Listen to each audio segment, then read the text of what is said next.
Yeah, hello mga Lamoneros. So we're back. Yes, we're back today. And happy Monday to everyone. Grabe no, parang kahapon lang Friday pa lang. Tapos ngayon Monday na kaagad. Parang nasa na yung stage na. So ayun na nga mga Lamoneros. And gusto kong sabihin sa inyo, especially sa mga taga South, Batangas, Laguna, Cavite, na you have to take care. You have to add a little extra cautious because nagbuga ng smog or ng VOG or VOG yung Taal. So nasa alert level 1 kami dito. Kaya pag lumabas ka sa labas, sobrang fog, as in super lala ng fog because of the volcanic smog of Taal. So ayun guys, ingat-ingat kayo. Just always wear mask para hindi nyo sa ma-inhale, 'di ba? So ayun na nga, balik tayo guys. So last weekend, nagluto na naman kami, lumamon na naman kami. Of course, matik yun, right? And yung niluto namin is pork and chicken dinakdakan pinagsalo para balagbugs talaga. So ayun na nga mga Lamoneros, samahan nyo ako, magluluto tayo ng pork and chicken dinakdakan. So tara, let's go! So ayun na nga mga Lamoneros, ito yung mga lulutuin natin. Meron tayong chicken breast. Thank you to Rastapat muna. So thank you to Rastapat. May chicken breast tayo, may mga liempo tayo, 4 pieces na mahahabang liempo. So yan ang gagawin nating dinakdakan. So umpisahan natin sa white pepper. Lalagyan natin yan ng white pepper para masarap, and black pepper as well para medyo strong yung lasa, and salt. And after nyan, syempre, lalamas-lamasin natin yan. Mamlinis yung kamay ko, don't worry. At saka kami naman yung kakain. Naghugas ako. And lalamasin natin yan para mas lalong mahalo natin yung mga nilagay nating mga recados, di ba? So, ayun na nga, isa-isang lamas para mas sumuot talaga yung lasa.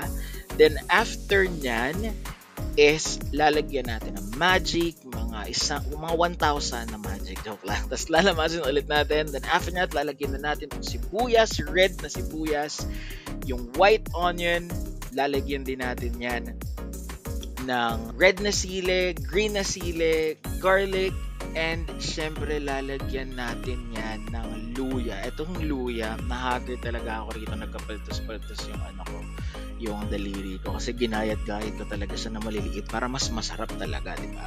So ayun na nga mga Lamoneros, buksan na natin yung stove, then lagyan natin yung pan, and after natin yan, lagyan natin ng sama ng loob na joke. Lagyan natin ng oil, then i-scatter lang natin yung oil kasi parang film coat lang siya, then manipis na oil lang kasi mag-oil din naman yung yung pork.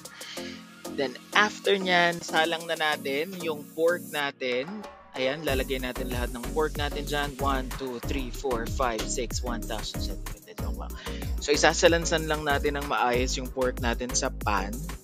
Kasi, ang gagawin natin dyan, actually, pwede nyo siyang ihawin. Kaso, pag ihaw kasi haggard na eh. Ayoko na mag-ihaw eh. May pang proseso nun eh. So, parang ito-toast na lang natin yan. Tignan nyo yan, no? Ang ganda ng color, diba?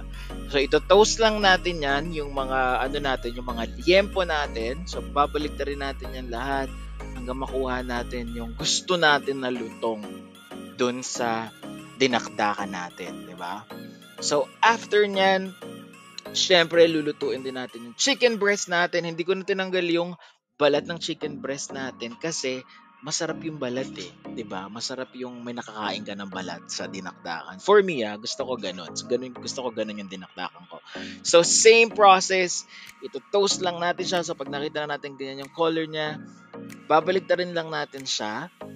Then, ipapatoast ulit natin yung kabilang side. Yun naman makikita mo, ang dami na ng mantika dahil yan dun sa baboy. Nagmantika na yung baboy. Kaya, sobrang onti lang nung nilagay kong mantika. So, ayun na nga guys. Ayan na, tapos na yung chicken and pork natin. Hihiwain natin yan lahat na medyo maliit na size, or kayong bahala kung anong size na gusto nyo. Ako kasi ganito lang yung size na gusto ko para madali siyang makain, diba? Pero usually naman ganyan yung size ng sa dinakdakan. So, hihiwain natin yung chicken. Tinikman ko yung skin. Ang sarap. So, after natin hiwain yung chicken, hihiwain din natin yung pork. Lahat ng pork, hihiwain natin yan. Then, ayan na siya. Charan. Yan na yung niya. Nahiwa ko na lahat ng chicken and pork. Tignan nyo naman, grabe. Parang gusto ko nang papakin. Actually, tikman ko yan. Sobrang sarap ng timpla. Siyempre, ako gumawa. Joke lang.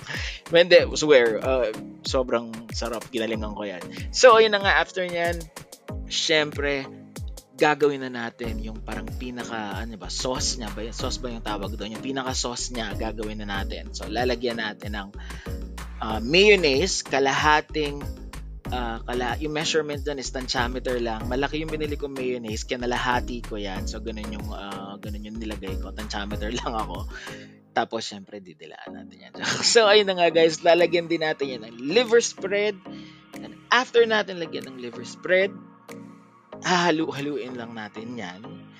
Then, after nyan, lalagyan na natin yung red onions, then yung white onions as well, at ihulog na natin yan sa bangin. The joke lang, nilalagyan din natin lahat ng luya, yung red and yung green na sili, at saka yung garlic. Then, after nyan, ilalagay na natin yung mga na-slice natin na chicken at saka pork dun sa bowl na transparent. So, lalagyan din natin siya ng sugar para, of course, para makompleto yung lasa. Yan yung pambalance ng lasa, sugar talaga. Then, lalagyan ulit natin ng black pepper. So, nahirap ba ako magbukas dyan? Muntik pa ako masugatan. Joke lang. So, after natin lagyan ng black pepper yan, dalawang black pepper, dalawang plastic na black pepper, tantiameter lang tayo. Then, lalagyan natin ng lemon. Pipisaan natin ng lemon yung tinakdakan natin. Then, after nyan, tataktakan natin ng Knorr liquid seasoning, syempre, pampa-amplify ng sarap, diba? Ganun yun. Syempre, hahaluin na natin yung dinakdakan natin. Hahalu-haluin natin yan para humalo talaga yung mga nilagay nating recados, and para humalo din dun sa recados yung pork at saka chicken, para humalo dun yung sauce, diba? Tapos, ayun na nga, tignan nyo naman, kitang-kita nyo naman, oh my god, grabe. So, kitang-kita mo yung sili, tsaka yung sibuyas, so, sobrang, oh my god, kalap, mami, ang talap. So, ayun na nga, say subukan kita. Joke lang. So, ayun na nga guys, syempre titigman ko yan. Titigman ko yan dyan, pero sa kabilang channel, joke lang. Sa kabilang video, dun natin yan iti-taste test, syempre. So, dito, pinapakita ko lang sa inyo kung gaano siya kasarap. So, tara, balik tayo doon.